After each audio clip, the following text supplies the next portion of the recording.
Hey everyone, welcome to a very special edition of the Music Podcast. It's very intimidating right now because not only are we not in our normal studio, not only do we have cameras and lights on us, but we're joined by Mr. Radnor and Lee. Guys, welcome to the show. Misters. Yeah. Misters. And also, very exciting news. I mean, it's not breaking. It's a couple of days old, but you guys are 44 on the Australian charts. That's right. Congratulations. Ben's charted higher than that, but this is my debut on the Aussie chart. Yeah. Gang of youths are getting nervous. Yeah, they should be. So they should be, man. Welcome to the charts. Have you set yourself personal goals about how far you want to rise? Are we going for one? I'm thinking for sure 43. Yeah. If we can get to 43, we'll a good day. Top 40 is when the diva behavior starts because they have a top 40 album. Oh, yeah. 44 is easy. Like sitting just outside the top 40. Yeah. That's where it's happening. You guys have been really chill. I mean, you just helped me move a pop plant, which I don't think you would have done that if you were like 39, 38 on the charts. Yeah, all things considered, it's pretty good. Yeah, very classy move. Thank you. Look, guys, thank you so much for coming on the show. We're so excited to have you here, and we're so excited to hear the music that you guys have been producing. I mean, this is a really new thing. Not so much new for you guys. You've been doing it for a little while, but new for us to have you here. And first tour in Australia, how's it been going so far? It's been it's good. It's been really good. I mean, it is new, you know, like we are. I think part of the strength of the way we've been doing this has been not being at all entitled and just being really kind of blown away that this little thing we created on Josh's couch is starting to take us to different countries in the world and people like our music. And like, that's why, you know, we're joking and not joking about we're 44. Like we can't believe it. Yeah. Like this is like a little thing we were doing for fun and we're actually getting more ambitious with it. But at the same time, we're still really grounded in just amazement that we're, as friends, we've made this thing and it's got some legs to it. And when you start something with, like, really, you can't imagine anything more pure than like, hey, you know, come over, let's try to write a song together. Like, that's how this all started. So because of that, everything that's happened along the way has delighted us. You know what I mean? Like, we didn't look over the horizon at all. We were just like, hey, we wrote a cool song today. Come over next week. Let's write another one. You know, that's how that's the energy of this whole thing. There's nothing cynical about it or calculated about it. So and we really like the songs that are coming out of us for whatever reason. We just have a songwriting vibe together. And so we get excited to share it with people. And it's pure, you know, it feels, yeah. You, Josh, you did a really cool talk a couple of years ago about fame and how you thought that fame was meant to, you know, achieve happiness. And it wasn't for you. There was still something missing. There were different outlets for you. One was directing. Was forming Radnor and Lee another one of those outlets? Oh, yeah, certainly. I think, thank you for mentioning that because I gave this talk in Mumbai a couple years ago. And a lot of people mention that to me because I think there's something in our culture that tells you, when you have fame and when you have money and when you have status and everyone tells you, oh, you got the thing that you're supposed to want, you kind of think, well, I'll be happy then when I get there. And then on the other side of that is like, not only did I find I was not happy, I was less happy because I also had this kind of sustaining hope that that thing would save me was eradicated. So I really had to get about the business of asking myself, what makes me happy? And what makes me happy is being creative and collaborating with friends, and you know, singing makes me really happy. Writing songs, I'm playing guitar now. It's just giving me a lot of joy, and you can't put a price point on that. And you know, the fact that people enjoy what we're doing is terrific. But I'd still be doing it if no one was showing up. Well, yeah, we're on a very. I think this is like all artists are like this at their core, but we're on a very personal journey in terms of what our relationship is to the music we're making. Yes, it's joyous when the crowd likes it or whatever, but we kind of are like, hey, I want to make this thing. Can you help me make this that like has this kind of vibe to it and it's like influenced by this but explores that, and like we are getting off on that. Yeah. I mean, that it's deeply personal. It's like, and I've seen this with musicians. I was talking to a woman recently, an older lady, a friend of my mother-in-law, not to compare us to this artist, but she was saying she saw Miles Davis and he turned his back on the audience and just played with his band because it was like not about the audience. You know what I mean? He was like digging the sound he was making with his band. And I think that is really like a musician thing. It's like, it's about what's happening between the people making it. He said this thing I always think about for theater, I think about it all the time, where he said, I don't perform, I rehearse in front of the audience. And I just love that idea of like staying limber and staying in the exploration rather than in like, this thing's perfect and we're going to present. We have a thing at Radnor and Lee shows. We always, it's just, we have a mistakes permissible policy. Because it's like, look, this is a live event where you're in the room with us. We're grateful that you left your house to even come here. And this is really happening. It's happening in real time. And not to present something that's overly polished or overly determined feels like part of our vibe, That's really interesting. 'Cause I love that idea of kind of exploration, even like up to the point that you're playing a gig. Like how much of this process, forming this duo has been about learning for you guys and exploring and finding new ways to create art? Well, I'll tell you this much. Like, we've been doing a lot of interviews, right, lately, because we're just sort of like coming to Australia. And afterwards, sometimes we go, oh, yeah, that thing you said in the moment, that's right. Like, my point is, what this project is being revealed to us by us in real time, right? We don't know what it is, but sometimes we catch ourselves saying something. It's like you have a dream. You're like, whoa, that came out of me. And it taught me something about me. Yeah. And that's what this is. That's the whole thing. I mean, it's literally the whole thing. and I think also, that we talk about this idea that what people really want to see is not perfection. They want to see a struggle towards it. They want to see the process, it's one thing for a singer to hit like a note perfectly. It's another to see their veins, to see them reach for it. There's something a little more thrilling about, they're not going to get there. And then they do. So I think like what you're witnessing with this whole unfolding Radnor and Lee story, if you're paying attention, and we hope you are. Number 44. Number 44, we're climbing up the charts.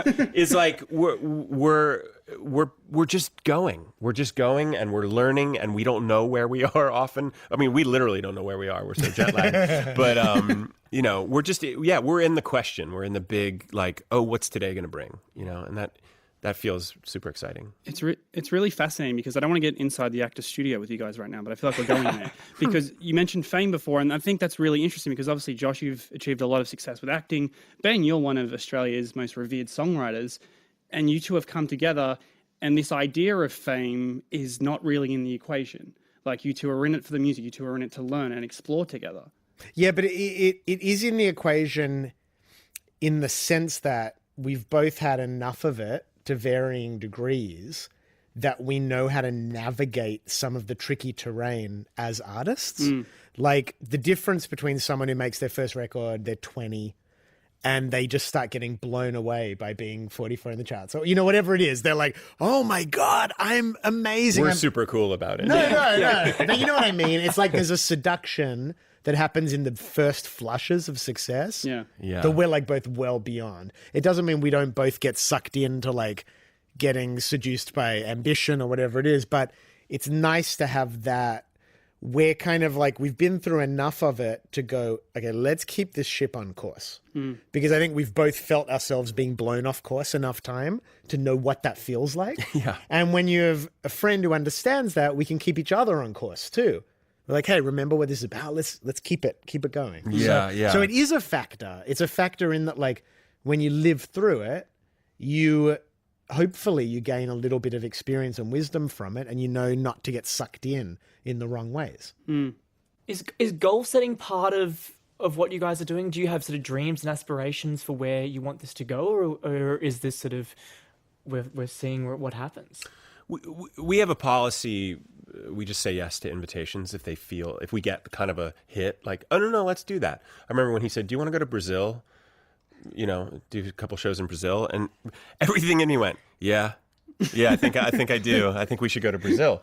I don't know why. It didn't make any necessarily tactical sense, although it's great to, travel internationally and expose music to people. But it just ended up to be this thing that really shifted us, and it shifted our songwriting, and it shifted our idea of what we could do in the rooms we could play to. And, there were 1,200 people in Sao Paulo singing along to our songs that we wrote on my couch, which we keep coming back to, because if the angle of approach is appropriate and the seed is purely planted, it feels like however it grows is going to be right. That's the point. Yeah. My goals have always been to do with the quality of experience. They're not about the details. Like, I have a feeling I have always sort of chased about what music can do to a room. Now, whether that room has 500 people in it, 5,000 people, 50,000 people, that's like the details, you know, but it's the quality and the intensity of the experience is what I'm really looking to create. So I don't know, like maybe Radnor and Lee is destined for bigger stages, maybe it's destined for smaller stages, maybe it's destined for a combination of them at various points. But I have like a secret understanding, and I think Josh has it too. It's like we can't even talk about it because you can't put language to musical things sometimes. You know, it's like I think we have a feeling that we are creating a container to hold. And we're just doing it. It's like it's just like how you do it. There's also a really funny thing of like, we're really good friends and we really like having conversations. We really like making things together. But the kick about it now is that whatever is like fun and spirited and exploratory and ridiculous and serious between us, we now get to share that. And it's like, that's why the live shows are so fun, because it ultimately becomes like this generous process rather than like a show-offy thing. It's like, it's more of an invitation. Like, hey, do you want to spend some time with us? Because this is what we're up to. And if this is your thing, you're probably gonna have a great time. If it's not your thing, Godspeed, you know, like no harm, no hard feelings. But there does tend to, a lot of people say, I really got a sense of your friendship from watching the show. And I enjoyed being with you guys, you know?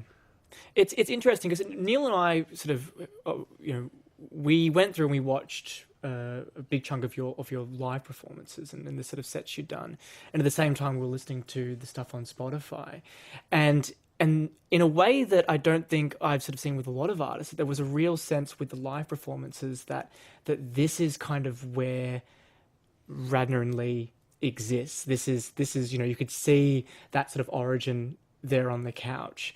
When you guys perform live, there's a sense that like there's something there that was founded on that couch that makes a lot of sense for it to exist in a live way.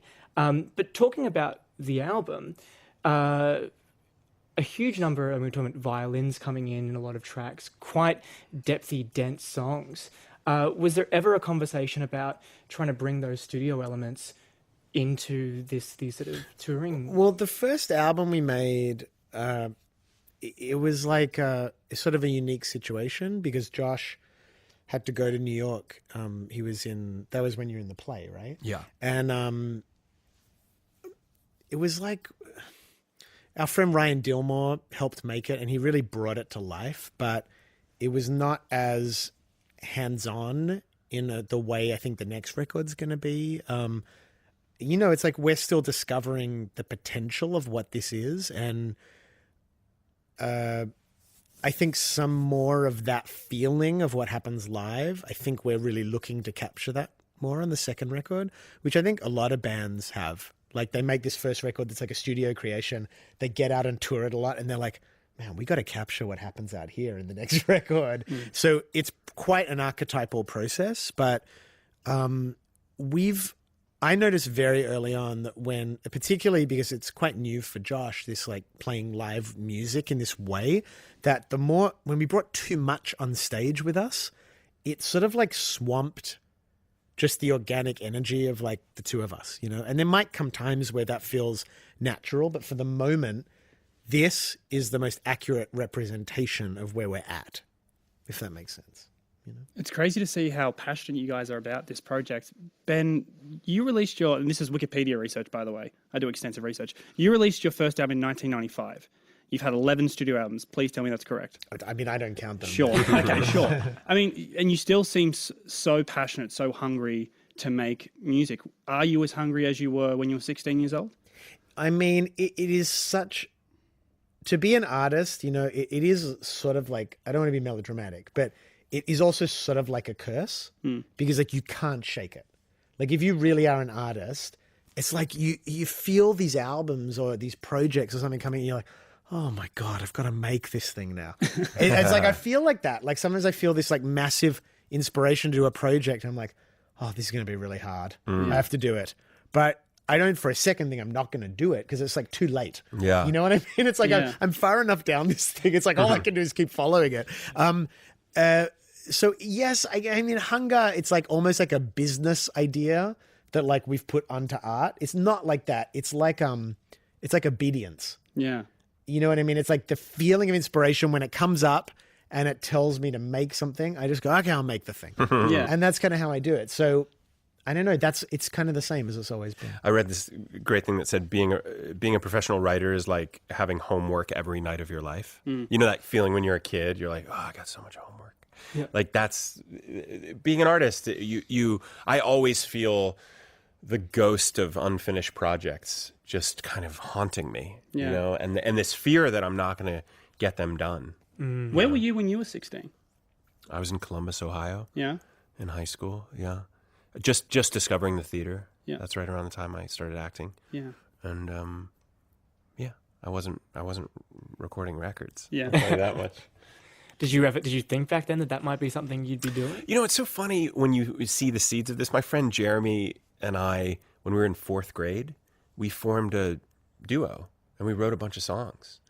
Wow. Yeah, and we sang them for our moms when my mom came and picked me up from we did a little mini concert. And when I was at the Guthrie Theater, when I was in grad school one summer, there was a guy who was a great guitarist, and I wrote a ton of lyrics for him, and he wrote all the music, and we did 7 songs and performed them. So this idea of like musical collaboration has always been with me, but it took till now, but it's not like so out of the blue because I started acting by doing musicals, so I've sang. But now that this is happening, when you look back, you can connect some dots. It does tend to make some sort of weird sense. Yeah, cool. I mean, so you guys are about to, in a little while, jump into the studio with an audience, play us a couple little cheeky songs. Can That's you an give Australian thing. What does That's that mean, cheeky? Actually, Good. I mean, it has like not to any reference. Yeah. Oh. Cheeky. It's just It's like They're not doing it's it secret. It's a secret gig. it's a little Yeah, secret. yeah, It's yeah, cheeky. yeah, It's like on the side. I didn't mean it was a diminutive thing about No, the no, The only no. song. sometimes you No use one's like misbehaving. a colloquialism that you don't realize is Yeah. like specific to where you are. That's Yeah. what just happened. Like when people keep saying "good on you" to me, and Yeah. I'm like, "Good on me." What did I do? What does that mean? You don't actually realize you don't know what you're saying until you say it, and someone's like, "What does that mean?" You're like, "I don't I don't know. I've been saying it for 25 years. It's I part don't. of my language." Yeah. But you guys are about to go out there. You're about to play some music. Can you give us sort of a sneak peek of? I heard of what you're gonna someone bring in? say before, "Hello, my beloved." That was that. I think Josh it was or you. Ben? No, I think it was you, Neil. no, yeah, no, totally. I think this is like our promo guy's nightmare. But like I'm so into picking the songs like right then, you know. So like we've just been talking about it. You were just doing it I've off been air, yeah. getting emails for like 2 weeks about what songs we're playing, and I always think like, I mean, do you really care? Like, I know everyone says you got to tell them, but it doesn't make a difference to anybody. Yeah. I like to go with the energy of where we're at, and we're starting to talk about it. And Josh just suggested a few, but I think we're leaning towards some brand new songs. Right. With a couple old favorites. Yeah. But honestly, we haven't fully confirmed it. Yeah. I think it should be inspired, you know? Totally. I mean, I guess when you guys are, you have been gigging quite a lot. Are there any songs that keep coming up as like, I just love that one? Yeah, we were talking about, there's this song, It's Yours Once You Give It Away. Is that the last song on the album or no? No, it's right in the middle. Oh, it's in the middle. And it's, but it's become the last song we play live at the concerts. And it's one that we sort of like, we're like, yeah, it's a good song. If I had guessed, I would have thought that song would have kind of faded away, you know? And but for it's some reason, like- it just stuck around, and it's become this great closer for our shows. Yeah, so that one's really, I mean, it's funny, you know, some of them just have more of a life than you anticipate, and others not as much. You know? Isn't that weird the way you, like, it sounds like you're rediscovering tracks you wrote? Like, you're having a completely new life the second that it Yeah, and goes some onto of them, it's really show to show. Like, where were we? Oh, in Columbus, or I think Doorstep was as fun as it had ever been, and it wasn't fun to play for a while, and then it came back around for some reason. I know, well, that's kind of why I've been getting interested in sort of more improvised music and stuff. I don't know, to some degree, we're sort of figuring out how to incorporate these elements that are responsive to the moment. Because I think I go to these shows sometimes, like bands I love, but I just feel like I'm like watching a movie or something. Like it's it's a set they've rehearsed, and then you put your Instagram story on you and film yourself and go, yeah, this is my jam, but what's happening? You know what I mean? It's okay. That's a great experience, but there's something else that can happen where it's like the artists don't really understand what's happening, and we're like in it together, you know? And that's sort of like what we're interested in. But that's also the reason, like what you're saying is, why leave your house if you can watch it at home in the comfort of your own home? And it's like so hard to park and everything, you know? Like, no, it's like a true deal. What is it? What will get you out of your house? Why is this? From all my years in the theater, any actor will tell you when a prop is not there or when a line is flubbed, when something goes wrong, that's when the audience like really leans forward. Yeah. That's when something real is happening. Yeah. It's not just a canned performance. So that goes back to that mistakes permissible policy. Like, we want it to feel alive. Yeah. You know? And it's scarier that way because you really have to risk falling on your face, but you also know that, you know, something interesting is always going to emerge from that. Totally. I mean, on that, are you ever interested in covers? Are you interested in playing around with music that is not your own? I mean, we did one cover on the first record. We did a Peter, Paul and Mary song. Early in the morning. But I mean, yeah, we are like interested in covers, sure. But it's like, I think we both feel like we have so much we want to say too. Totally. That it's not like high on our priority list. Well, I just ask because it's, for me, like, what's interesting about covers is that, you know, when you have a band, and it's very different, I think, for you guys, because this is such a new journey that you guys are on. But when you have a band that you fall in love with, seeing them give voice to something that already exists, it's almost like seeing a play that you've seen 100 times over, and then you see a different group of actors with a different point of view doing it, and it becomes something sort of transformative. Yeah. But you know what it's like? Like sex. Like you Go on. Good start. Yeah. No, what I'm saying is like you can't like plan what's going to turn you on. Like once you start doing that and things become a fetish, it's like you're too in control, right? What's exciting about sex is that like it's shifting all the time. And that's kind of like what playing music is like. Like I would not be surprised if there came a moment where we were like, oh my God, let's do a whole album where we explore this artist's songs and like who knows, that could easily happen. Yeah. But it would have to come from a feeling of like truly being inspired. So it's not like, it's just not pre-planned, you know? Totally, Yeah. totally. Well, I think that even if people walk away from this interview not wanting to listen to your music, you've definitely got some people on board that want to have sex with you now. So that was quite the pitch. Before we go, I mean, you did mention new music. I mean, having already released a debut album last year, you know, when are we thinking about releasing this new stuff? Well, when we're back from Australia, we're going to record it in June. Wow. But we're going to take our time. We have a lot of time. Ben's moving all his recording equipment into my house. We're just going to 1970s style it and just kind of take our time. And it's, you know, it's one of these things where it may happen quickly. Like that's a possibility. A Like possibility sex. is like, that sounds like my wedding night. Yeah, a possibility is that like within a month we've got a record, and there's another possibility where within 6 months we've got a record. I don't know what that's going to look like, but I'm excited to honor its unfolding. Great. Well, guys, thank you so much for coming on the show. We're Thank so you. excited to watch your set tonight. Cool. And I'll be at the back applauding loudly. Right on. Yeah, thanks for having us, Thanks, guys. Yeah. Thank you.